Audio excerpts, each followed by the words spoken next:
제가 대학생 때 동인천에 잠깐 살았던 적이 있습니다. 동인천역 근처에서 살았던 적이 있는데 거기서 이제 한 2년 살았나 하여튼 거기 살다가 다시 이제 이 계양구 쪽으로 이제 이사를 왔는데 그때 이제 요 근방에 있는 임학동으로 이제 이사를 왔었어요. 그래서 임학동 여기서 또 한 2, 3년 살았던 것 같은데 뭐 그때 많이 돌아다녔습니다. 하도 돌아다녀가지고 뭐 교회에 얹혀 살기도 하고 막 이제 그랬던 시절인데 그래서 이제 뭐 짐을 싸가지고 이제 막 힘겹게 싸고 왔어요. 막 그때는 뭐 포장이사 하고 마는 게 아니라 막 또 막 직접 싸고 막 이래가지고 그래서 막 싸고 가지고 이제 이삿짐을 딱 와서 이제 오후 좀 늦게 저 임학동 우리가 이사 가려고 한 집에 딱 들어가려고 해서 문을 열라고 하는데 정말 깜짝 놀랄 일이 벌어졌죠. 왜냐하면 이사 갈 집인데 아직도 누가 살고 있는 거예요. 너무 어이가 없는 상황이죠. 진짜 무슨 영화에나 나올 법한. 그 저도 뭐 자세한 내막은 모르지만, 그러니까 뭐 집주인과 이전의 세입자에 무슨 뭐 문제가 있었던 거예요. 그래서 뭐가 처리가 안 돼가지고 아직도 안 나가고 있는 거예요. 근데 우리는 이제 짐을 풀어야 되는데. 그래가지고 그때 막 제가 뭐 막 싸우고 했던 것 같아요. 뭐 막 싸우고 뭐 하고.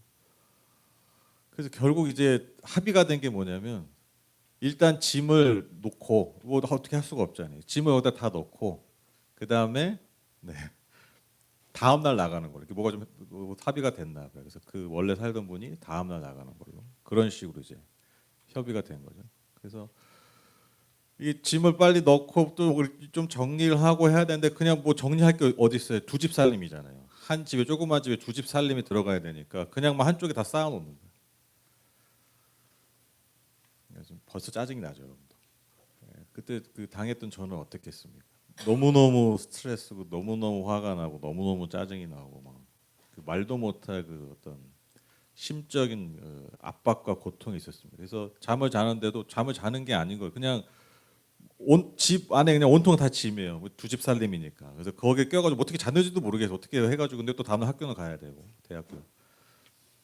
그래서 제 인생에 있어서 정말 제가 마심적으로 스트레스 받고 압박감을 느끼고 고통스러웠던 정말 세 손가락에 드는 날이었어요. 너무너무 좀 힘들더라고요 그날. 그 다음 날까지 정말 너무너무 힘들어서 너무너무 힘드니까요 여러분 기도도 안 나오는 거 아세요? 제가 그 다음날 학교를 가는데 너무 마음이 어려우니까요 찬양도 귀에 안 들어와. 그런 경험 있으신가요? 없으시길 바랍니다 최대한. 인생에 그런 경험 없는 게 좋죠. 제가 항상 학교 다니면서 저는 이렇게 음악을 안 들으면 안 되는 사람이거든요. 저는 지금도 이제 차를 타면 무조건 뭐라도 들어요. 근데 이제 이게 안 들어오니까 이게 뭐 너무 힘드니까 듣기조차 싫은 거예요. 그냥 아무 소리도 안 듣고 그렇게 좀 너무 너무 힘들었던 그런 기억이 납니다.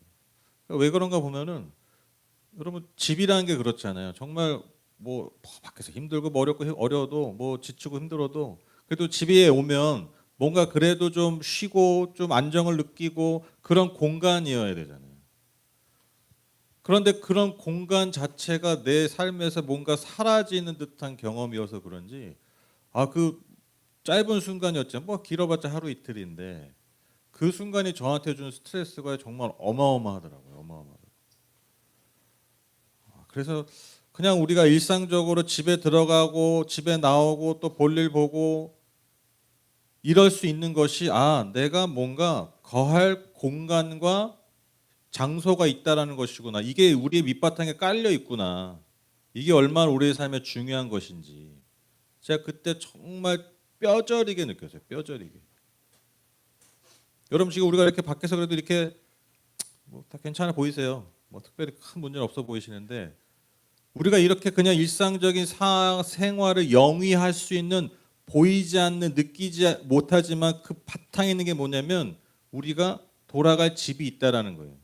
뭔가 그래도 쉬고 머물 공간이 있다라는 것입니다.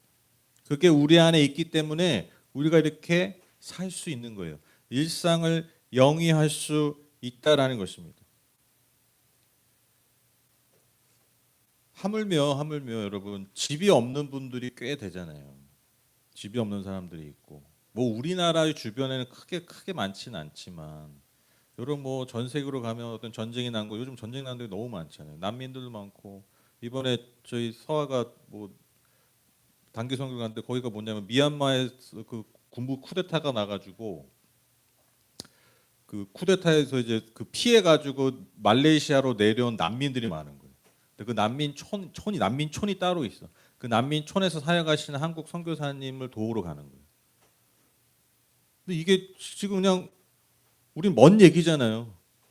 근데 여러분 이런 일들이 이런 사람들이 너무 많아요, 이 세상에 지금. 정말 소위 말하는 집도절도 없이 사는 사람들이 이 시대에도 너무너무 많아요.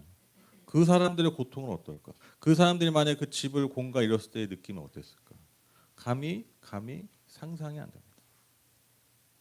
여러분 생각하시는 것보다 훨씬 그런 사람들이 지금도 많이 있다라는 것이죠.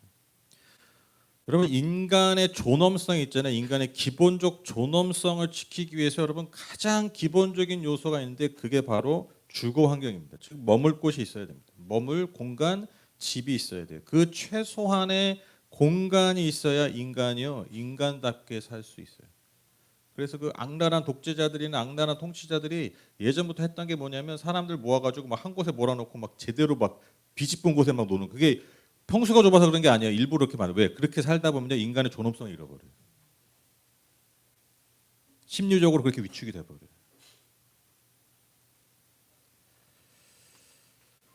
제가 이번 주 성탄절 설교를 준비하면서 이제 복음서를 이렇게 또 이제 그 예수님 나신 그 본문을 또 막 읽잖아요.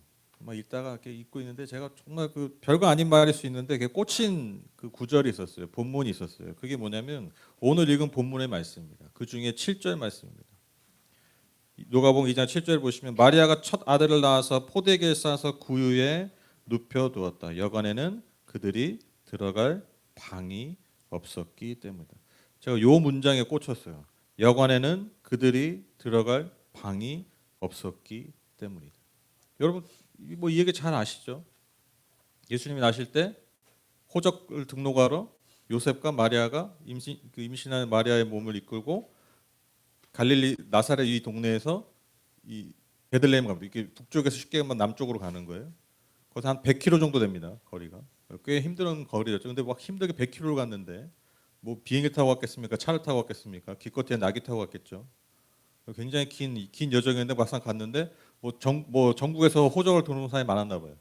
몸을 공간이 없는 거예요. 그래서 거의 길바닥 비슷한 수준에서 아마 아이를 낳았을 가능성이 많습니다. 왜냐하면 짐승의 여물통 그 구유에 그 아기를 누일 수밖에 없었던 그런 상황이었다는 거죠. 여러분 뭐 너무 잘 아시는 이야기인데 제가 왜 이 본문에 꽂혔냐면 이게 진짜 말이 안 되는 거거든요. 왜 말이 안 되냐? 사람의 삶도 이게 말이 안 되는 상황인데 그렇잖아요. 저 아까 제가 이사간 얘기했을 때 여러분 어떻게 그런 일이 이렇게 표정 지으셨잖아요. 우리 이거 그런 표정 안 지인다니까 너무 당연하게 여겨. 예수님 뭐 그 정도 해야 돼. 그게 아니잖아요. 여러분 사람도 이런 상황에 빠지면 안 되는데 여러분 기억해야 될 게 뭐냐면 창조주가 이 땅에 오셨을 때의 상황이라는 거예요. 하나님께서 피조물의 몸을 입고 이 땅에 오셨는데 그 딱 이 땅에 오셨을 때 그분이 처한 상황이 뭐였냐면 거할 곳이 없었다. 창조주가 피조물의 그 삶과 그 영혼을 구원하기 이 땅에 오셨는데 그분이 거할 가장 기본적인 집 공간이 없었다라는 것입니다. 이 엄청난 역사. 그래서 이걸 좀 적나라하게 표현하면요, 여러분 창조주가 피조물로 이 땅에 처음 오셨을 때 뭐 하셨냐면 노숙부터 시작하셨습니다. 빡세죠.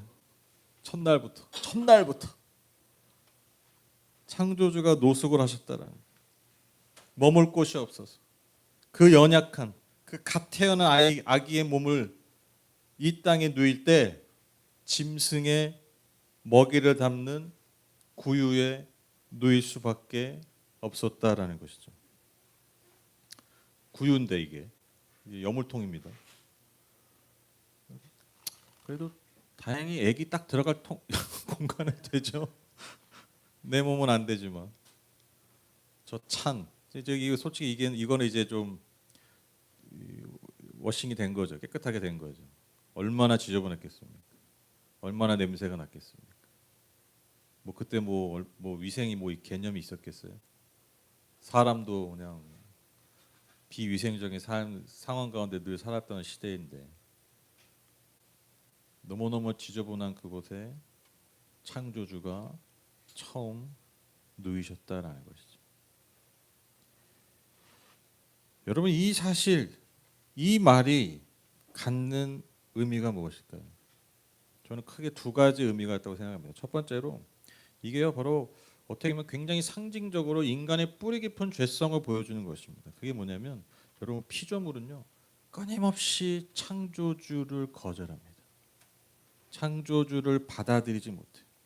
즉 아기 예수가 머물 곳이 없었다라는 것은 그 인간을 구원할 그 인간의 마음에, 그 인간의 본성에 창조주를 거절하고 창조주가 머물지 못하는 우리의 상황이 너무나 많다라는 것이죠.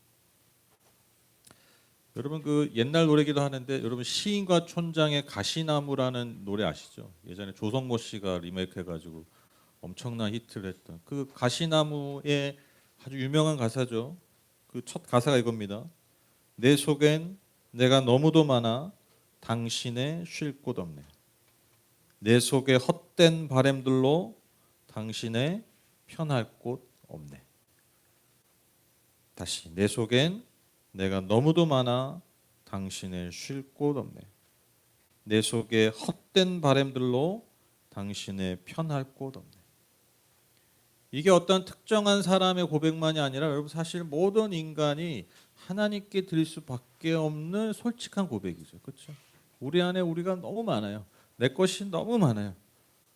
그 가득 차 있는 나라는 이 공간 때문에 이 공간에 진짜 사실 오셔야 되고 주인이셔야 할 분이 들어올 공간이 없는 거예요.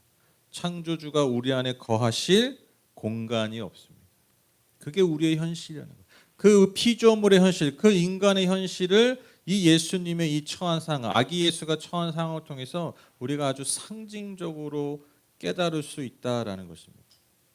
또 두 번째로 여기서 우리가 마주하는 인간의 현실이 뭐냐면 여러분 우리도요 사실 이 땅에서 완전한 안식처가 없다라는 것입니다. 우리도 이 땅에서 열심히 살지만 뭔가를 열심히 짓고 크게 지으려고 하고 그래서 거기 안에서 거에서 평안을 누리려고 하지만 여러분 사실 우리가 거기서 진정한 안식을 누릴 수 없다라는 것입니다. 그 제가 TV나 이제 뭐 유튜브를 통해서 뭘 제가 관심 있게 보는 게 뭐냐면 이제 뭐 세상 돌아가는 거 특히 이제 국제 정세 이런 거 관심 있게 많이 보거든요. 그래서 뭐 전쟁이고 뭐 미국 트럼프 얘기 또 미국 또 국내 얘기들이 있어요. 왜냐 또 미국에서 헛기침하면 우리는 이제 몸살 걸리잖아요. 이제 막 그래서 그런 것들을 좀 이렇게 보려고 이렇게 많이 이렇게 노력을 하는데 나름. 근데 이제 이게 어느 날 보는데 또 아시잖아요. 뭐 미국 또 트럼프 또 막 맨날 뭐 많은 일들 하시잖아요. 그렇죠? 바빠. 근데 이렇게 트럼프가 또 뭐 때문에 뭐 하고 또 뭐 맨날 뭐 지들끼리 또 싸우고 막 뭐 지지복구하고 또 뭐 국제 정세 막 또 이렇게 껴들어가지고 또 막 또 싸우고 또 자기 미국의 이익을 위해서 뭐 그렇게 얘기하죠. 그래서 또 뭐 막 싸우고 뭐 여러 나라들과 또 분쟁을 일으키고 막 참견하고 그렇게 딱 보고 있는데 제가 무슨 생각이 드냐면 내가 알기로 저 사람이 80인데 나이가 길어봤자 몇 년, 길어야 10년 살까? 대통령 임기를 보면 이제 한 3년, 2년 남았나? 뭐 별일 없다면 저 사람이 나보다 훨씬 내가 앞으로 살 날보다 반의 반 정도 살 것 같은데 왜 저렇게 살까? 뭘 죽어 뭘 그 마지막에 저 한 10년 그 안에 뭘 그렇게 이뤄서 뭘 남기겠다고 저렇게 열심히 살까? 긍정적으로 보면 열심히 산다는 것만 보면 저렇게 싸우고 저렇게 지지복구해서 도대체 10년 안에 뭘 남기려고 참 이해가 안 되더라고요. 뭐 여러분 아시죠? 뭐 푸틴, 뭐 시진핑, 열심히들 하시잖아요. 그렇죠? 그건 본받아야 돼. 이룰 거 다 이룬 분 같은데 우리보다 훨씬 열심히 살아요. 1분 1초를 여러분 안 아끼고 살아요. 근데 여러분 그 사람들 다 7, 80 되잖아요. 이제 뭐 살라 우리보다 얼마 안 남았어요. 뭘 남기려고 할까? 이해가 안 가요. 이해가.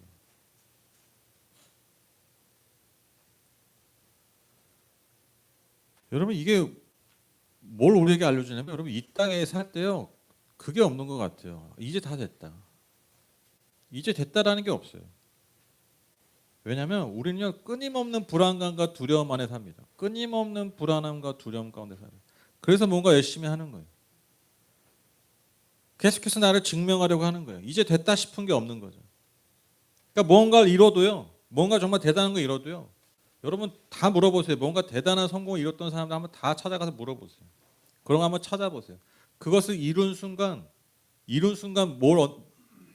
뭘 깨닫냐면 이게 다가 아니네. 그게 인간이에요. 즉 우리가요 정말 주님 앞에 설 때까지 정말 우리의 피조물로서 마지막 그 순간 그 달리기를 마칠 때까지 여러분 우리는 이 땅에서요 결코 안식할 수 없는 존재.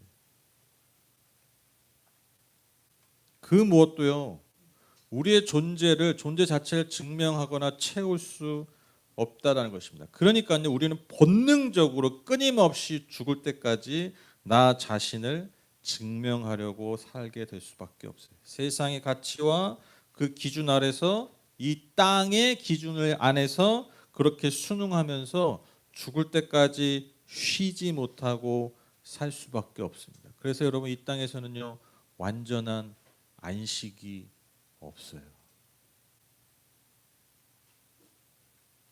여기 이제 어르신도 있겠지만 여러분 그 자가 구입하신 분들 계시잖아요. 자가 구입하신 분들. 여러분 자가 딱 구입하셨을 때 뭐 자가 구입하기 전에 내 꿈이 뭐 자가지 뭐. 그렇죠? 그렇잖아요. 내가 저기 자가가 없을 때 월세 전세 살이 할 때 여러분 뭐 단 하나의 소망 제일 큰 소망이 뭐예요? 얘들아 자가가 뭔지 아니? 내 집이다. 또 설명을 해줘야 돼 요즘 애들이 한자에 약해가지고 자가 내 집 내 집. 내 집만은 옛날 어른들이 가장 큰 꿈이잖아요. 근데 여기 보면 이제 자가 있으신 분들이 많으시잖아요. 여러분 기억나시죠? 자가 내 집에 들어갔을 때 그날 계약서 쓸 때 너무 좋잖아요. 너무 행복하잖아요. 뭐 인테리어 새로 하고 뭐 가구 새로 드리고 며칠 가시던가요? 네, 며칠 가세요? 자가 딱 들어가면 이제 막 세상과 나는 광고도 없고 구속한 주만 보입니까? 은혜가 충만하고 그냥 집에만 들어가면 막 온갖 그 스트레스 모두 다 풀리고 왜 내 집이니까.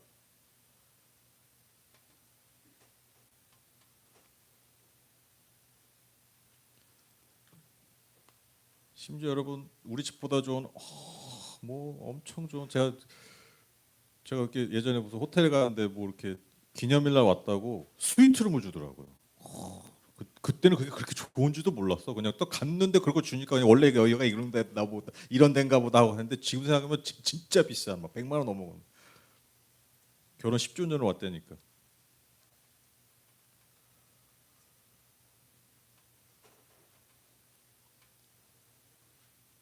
근데 아내랑 싸우니까 그게 지옥이더라고요. 말다툼하고 싸우면 지옥이야 지옥. 무슨 스위트룸이야. 경치도 뭐 끝내줘요. 전 세계 뭐 유명한 경치가 눈에 앞에 보이는데 하나도 눈에 안 들어와. 하나도. 엄청난 일이 있어서 그런 게 아니에요. 그냥 좀 싸우고 말다툼하고 마음 틀어지니까요, 여러분. 그 공간이 저한테 아무 의미가 없더라고요.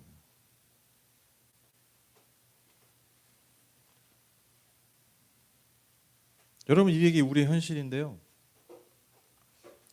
예수님도 그렇게 오셨다라는 거예요. 이 땅에 거한 안식처가 없음을 그분의 오심을 통해서 우리에게 보여주신 거예요. 근데 여러분 놀라운 게 뭔지 아세요? 여러분 그분은요 이 땅에 오셔서 안식처가 없으셨지만 이 땅을 떠나시고 하늘에 계시면서 뭘 하시느냐? 저와 여러분이 거할 영원한 안식처를 준비하십니다. 요한복음 14장 1절 3절 말씀입니다. 너희는 마음에 근심하지 말아라. 하나님을 믿고 또 나를 믿어라. 내 아버지의 집에는 있을 곳이 많다. 그렇지 않다면 내가 너희가 있을 곳을 마련하러 간다고 너희에게 말했겠느냐? 나는 너희가 있을 곳을 마련하러 간다. 내가 가서 너희가 있을 곳을 마련하면 다시 와서 너희를 나에게로 데려다가 내가 있는 곳에 너희도 함께 있게 하겠다.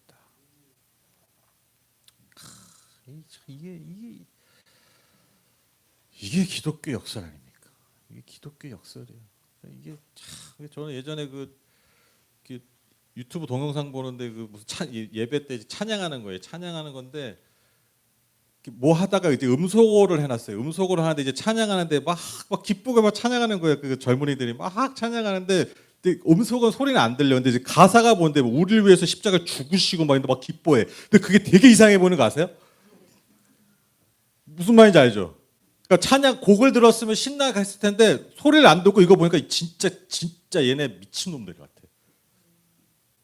막 즐거워 막 찬양하는데 가사는 나를 위해 죽으시고 막 십자가에 뭐 이런 가사야. 진짜 기괴한 집단 아닙니까 저희가? 기독교가 되게 기괴한 집단이야. 막 예수가 몸이 찢겼는데 막 그거 막 기쁘고 감사하다고 막 찬양하고 노래한다니까요. 근데 이게 기독교 역설이잖아요. 그 역설에 진리가 있는 거잖아요. 예수께서는요 이 땅에 오셔가지고 거할 곳이 없었는데 예수님이 그런 말씀하셨잖아요. 여우도 굴이 있는데 나는 머리 놓을 곳이 없다. 그게 창조주가 이 땅에 오셔서 살았던 삶이에요. 그리고 나서 이제 하늘로 가셔서 승천하신 다음에 내가 어떤 대접 받았는지 아냐 이러면서 이제 막 우리 하늘 뭐 천국에 갔는데 막 진짜 막 어디 굴에 쳐 넣으시고 막 이러면 집단 수용소 이런 데 보내시고 이러면 근데 우리 할 말이 없어. 근데 우리가 평안히 하나님 주시는 그 완전한 충만함과 그 사랑과 그 온전함 안에 거할 수 있는 그 공간, 그 자리를 예수께서 마련하러 가셨다라는 거예요. 왜 그렇습니까? 왜 그 자리를 마련했을까요? 이 땅에 우리에게 그런 공간이 없기 때문에. 그걸 아시기 때문에. 그걸 직접 경험하셨기 때문에. 그게 은혜입니다. 여러분 우리가 꼭 기억해야 될 게 뭐냐면 여러분 천국이라는 것이 그저 뭐 4, 5세계 우리가 머물 무슨 뭐 좋은 곳이 아닙니다. 거기에 한정되지 않아요. 그 의미. 여러분 이 땅에서 결국 우리가 나그네로 살 수밖에 없었는데 이 나그네로 살면서 겪었던 그 모든 삶의 고통과 불안과 고독과 그 모든 아픔들이 치유되는 곳으로 우리를 부르신다는 그 공간으로 우리를 초청하신다라는 의미. 그게 여러분 천국입니다. 이처럼 그분이 이 땅에 오셨을 때 거할 곳이 없었던 것은 이 땅에 평안히 거할 곳 없는 저와 여러분 이 인간들에게 참 안식과 평안을 주시기 위함이라는 것입니다. 그분이 그 비천한 구유에 몸을 누이셨던 것은 그렇게 비천한 우리의 삶에 참된 구원과 참된 생명을 주시기 위함이었다라는 것입니다. 그래서 저는 성탄절이야말로 바로 이 은혜, 우리에게 주신 이 역설적인 은혜를 다시 한번 기억하고 누리는 시간이 되어야 합니다. 이 시간을 통해서 그 은혜를 다시 깨닫고 저와 여러분의 삶을 다시 일으키는 시간이 되어야 됩니다. 한 걸음 더 나아가서 오늘날도 여전히 거할 곳이 없어서 누일 곳이 없어서 서성이며 불안해하는 이 시대의 아기 예수께 그 아기 예수를 우리가 대신 환대하며 왜? 예수님 오셨을 때 그렇게 못했기 때문에 다시 우리가 환대하는 거예요. 그리고 그들을 섬기는 겁니다. 그들에게 우리의 방을 내어주는 거예요. 여러분 이게 교회입니다. 이게 기독교입니다. 지금 연말이 되면 정신이 없어요. 왜냐하면 예배가 많잖아요. 정리할 것도 많고 내년을 계획해야 할 것도 많고 해서 연말이 되면 정신이 없습니다. 근데 제가 특히 연말에 되면 또 목회자로서 좀 마음이 좀 이렇게 좀 무거울 때가 있어요. 그게 왜냐하면 특히 요즘 또 경기가 어려서 더 그래요. 이 가뜩이나 연말에는 연말 연초에 돈 나갈 때도 많은데 이게 뭐 자꾸 뭐 이렇게 뭐 가지고 오래 막 그리고 뭐 또 예배 있고 중간 중간 있으면 또 헌금도 내야 되니까 좀 이게 좀 마음이 이게 결코 제가 가볍지 않습니다. 믿어주세요. 뭐 이 아싸 뭐 기회 포착이 아니에요. 그 부담이 있어요. 솔직히 제가 이거 있잖아요. 이거 미혼모 이거 하면서 아 솔직히 제가 지난주에 살짝 후회했어. 올해 그냥 하지 말 걸 그랬나. 요즘 너무 막 경기가 어렵잖아요. 그래서 가뜩이나 참 내 괜히 또 부담들이나 막 이제 그런 생각을 진짜 했어요. 그래서 마음이 좀 어려웠어요. 솔직히 말하면 제가 광고는 뭐 대단한 것처럼 얘기하는데 뒤돌아가서 막 이게 이러고 있는 게 저예요. 믿어주세요. 근데 제가 그 주중에 이렇게 기도하면서 순간 그게 있어요. 전 기도하는 거 참 좋아하는 게 뭐냐면 여러분 진짜 기도 많이 하세요. 왜냐하면 되도록 많이 하세요. 왜냐하면 제가 경험한 게 뭐냐면 여러분 하나님이 반드시 기도할 때만 주시는 말씀들이 있어요. 그 희한하더라고요. 기도할 때만 깨닫는 게 있어요. 진짜 있어요. 그게 왜 좋냐면 그 깨닫고 그 알잖아요. 그 말씀 딱 주시잖아요. 그러면 내가 지금까지 했던 고민과 어떤 걱정과 뭐 이런 것들이 정말 내가 왜 이걸 가지고 이렇게 고민하고 어려워하고 했지, 막 힘들어했지, 뭐 이게 그냥 그 순간에 해결이 되는 그 모먼트, 그 순간이 있어요. 그래서 여러분 이게 종교적인 뭐 그러게 아니라 여러분 정말 그래서 기도하셔야 돼요. 왜냐면 우리 맨날 그런 거 안고 살잖아요. 그런 거 머리 이고 살잖아요. 그 어깨 쥐고 살잖아요. 그래서 기도해야 돼요. 왜? 정말 기도의 자리에서만 주시는 말씀들이 있고 깨달음이 있어요. 부인할 수가 없어요. 제가 주중에 기도하는데 정말 뜬금없이 하나님 저한테 명확하게 주신 말씀이 뭐냐면 뭐 이거 연관돼서가 아니에요. 탁 그냥 주신 말씀이 뭐냐면 너희는 먼저 그의 나라와 의를 구해라. 그럼 이 모든 것을 더할 것이다. 그러니까 제가 다시 제 삶의 고민을 다시 점검하는 거예요. 내가 고민하는 게 물론 걱정하고 고민하는 게 있는데 진짜 내가 걱정할 건 그게 아니라는 거예요. 그건 하나님이 하시는 거예요. 물론 제가 여러분의 삶에 대해서 고민하고 걱정하지만 여러분 그게 제가 걱정해서 되는 게 아니에요. 내가 정말 걱정하고 고민해야 되는 게 뭐냐면 우리가 성도로서 교회로서 우리가 어떻게 하나님의 나라와 의를 구할 것인가. 그걸 먼저 구할 것인가. 그게 먼저라는 거예요. 그게 먼저. 여러분 하나님의 의와 나라가 뭡니까? 하나님의 의의 나라가 다른 게 아니에요. 여러분 하나님의 의의 나라가 뭐냐면 예수께서 말 그대로 예수께서 이 땅에 오셔서 이루고자 하셨던 보여주시고자 하셨던 그 하나님 나라의 모습 그게 하나님 나라의 의와 하나님의 나라의 의예요. 하나님 나라의 의. 뭐 어려운 게 아닙니다. 그럼 예수님 이 땅에 오셔서 뭐 하셨습니까? 여러분 너무 잘 아시잖아요. 병들고 지치고 연약하고 소외된 영혼들을 돌보시고 구원하시는 그게 하나님의 나라와 의를 구하는 것입니다. 그걸 먼저 구하는 거예요. 왜 그렇습니까? 우리가 먼저 그런 은혜를 받은 사람들이기 때문에.